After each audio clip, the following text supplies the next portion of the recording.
The president and vice president met with multiple state governors today as they continue their push for the country's reopening. But President Trump is also threatening to withhold funding from two states run by Democratic governors. Natalie Brand is at the White House with more.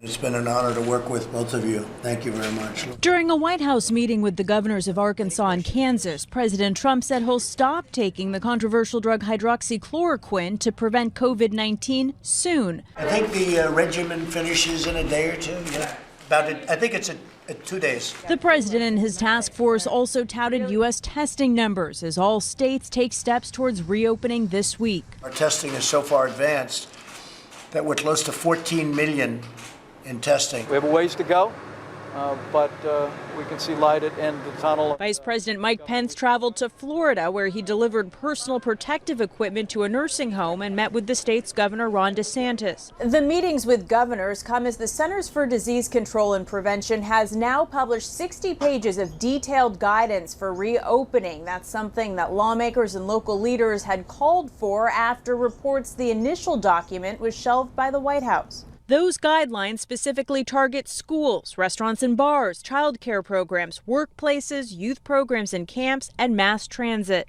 The 60-page document was merely an aggregation of a lot of what was already out there, so it's not as if this was new information that we were announcing. Meanwhile, President Trump tweeted threats to cut federal funding to Michigan and Nevada because those states are ramping up absentee ballot applications due to the pandemic. I don't think it's going to be necessary because mail-in ballots are a very dangerous thing. They're subject to massive fraud. We got to take politics out of this crisis moment. Nevada's governor called the threat inappropriate and outrageous. Natalie Brand, CBS News, the White House.